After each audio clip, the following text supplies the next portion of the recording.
Hello my amazing happy मैनिफेस्टर्स, कैसे हैं आप लोग। आई होप आप लोग बिल्कुल मस्त है, बिल्कुल स्वस्थ है। रोबोटिक अफर्मेशन बताएं गवर्नमेंट जॉब के लिए। क्वेश्चन आप लोगों ने पूछा है, गवर्नमेंट जॉब के लिए क्या एक ऐसी अफर्मेशन हम बोलते रहे रोबोटिकली, बिना कोई इमोशंस के, बिना किसी फीलिंग्स के ऐड किए, कि हमारी वो चीज़ मैनिफेस्ट हो जाए, ज़्यादा एफर्ट्स लगाने की हमें ज़रूरत ना हो उसके अंदर। मेरा सिलेक्शन हो गया है। अब इसके अंदर आपको वो पोस्ट भी ऐड कर देंगे। मेरी बात को ना ध्यान से समझने की कोशिश करना, ऐसा हम क्यों कर रहे हैं ये भी आप लोगों को मैं इस वीडियो में बताऊंगी। हमने क्या किया, हमने एक अफर्मेशन तैयार की कि मेरा सिलेक्शन हो गया है। फॉर एग्जाम्पल, इंडियन आर्मी में मेरा सिलेक्शन हो गया है। कोई भी आपका पर्टिकुलर एग्जाम है, उसमें आप बोलने वाले इसमें मेरा सिलेक्शन हो गया है। ठीक है, ये अफर्मेशन आपने तैयार कर लिए। अब दिन भर में 60 to 80,000 थॉट्स आ रहे हैं, इतने सारे विचार हैं। अगर आप स्टूडेंट हैं तो मैक्सिमम थॉट्स आपके नेगेटिव है। आपने ये भी ऑब्जर्व करेंगे या ऑब्जर्व अब तक में किया होगा कि मैक्सिमम थॉट्स हमारे नेगेटिव जा रहे हैं। 60 to 80,000 थॉट्स है, लेकिन नेगेटिव वाले ज़्यादा हैं। तो हमने क्या किया, हम रिपीट मोड पर बोलते हैं कि ये पर्टिकुलर पोस्ट पर मेरा सिलेक्शन हो गया है। अब अगर किसी को यहाँ पर ऐड करना है बेस्ट रैंक के साथ में, रैंक भी डिसाइड है, इस रैंक के साथ में या बेस्ट रैंक के साथ में मेरा सिलेक्शन हो गया है। ये सिंपल क्रिस्टल क्लियर रखना क्यों ज़रूरी है।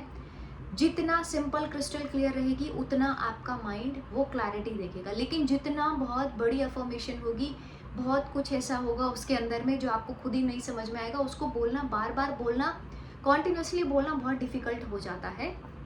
तो हमें बिल्कुल क्रिस्टल क्लियर सिंपल अफर्मेशन रखनी है, सिलेक्शन हो गया है। ठीक है, अब ईयर है तो ईयर आप उसमें ऐड कर सकते हैं। 2025 किसी का ईयर है तो 2025 में मेरा सिलेक्शन हो गया है इस पोस्ट पर, है ना। ये बोलने वाले 2024 है तो आप बोलेंगे 2024 में मेरा सिलेक्शन हो गया है, मैं गवर्नमेंट टीचर बन गई हूँ, ऐसा आप बोलने वाले। ये अफर्मेशन आपकी रहने वाली है। अब इसको बार बार रिपीट मोड पर जब आप बोलते हो तो मैक्सिमम थॉट्स जो आपके पहले नेगेटिव थे, सबसे पहले आपने विचारों पर काम किया तो वो विचार ही आपके पॉजिटिव हो गए हैं। अब धीरे धीरे रिपीट मोड पर थॉट्स बोलने से या थॉट्स सोचने से या एक्ट एज इफ वाला, कभी कभी जब ऑटो सजेशंस आ रहे होते खुद से कि यस आई नो, मुझे पता है ये होगा, आई नो मुझे पता है मेरा सिलेक्शन होगा, आई नो मुझे पता है माँ लक्ष्मी की असीम कृपा इस दिवाली पर मुझ पर बरसेगी, है ना।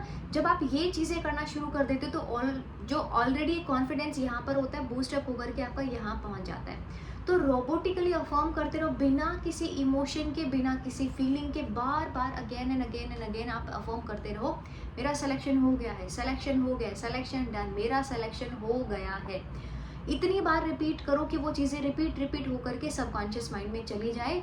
ऐसे ही रोबोटिकली अफर्म करने से चीज़ें मैनिफेस्ट होती हैं। अब आप ये चैलेंज भी ले सकते हैं, दिन में 2 बार, 3 बार, 5 मिनट का, 10 मिनट का ये चैलेंज भी ले सकते हैं, जिसमें आप इसको रीअफर्म करते रहे, बार बार अफर्म करते रहे। काम कर रहे हो, भले ही सही कोई काम कर रहे हो आप करते रहो, लेकिन उसको रिपीट मोड पर बोलते रहो। आप देखोगे जो ये एरिया है आपका करियर वाला, उसमें आपका एक अलग ही कॉन्फिडेंस, एक अलग ही पॉजिटिविटी आएगी जब आप, क्योंकि बार बार बोल रहे हो। तो जो स्टोर हाउस में नेगेटिव चीज़ थी पहले, अभी वो रिलीज हो रही है और नई चीज़ें वहाँ पर पे जा करके बैठ रही है, मतलब स्टोर हो रही है। नया थॉट, नया विचार एक वहाँ पर जा रहे हैं, नया विचार ही तो हमने क्रिएट किया है ना बोल बोल करके। तो ये आपको बोलना है, वीडियो को लाइक करना है, अभी अपनी सबकॉन्शियस की प्रोग्रामिंग करनी है पॉजिटिव वे में, तो उसके लिए बार बार वो थॉट डालना बहुत ज़रूरी है। यही काम हम कर रहे हैं। Thank you so much for watching this video. I love you all my happy manifesters. Channel को सब्सक्राइब करें। Thank you and I love you all.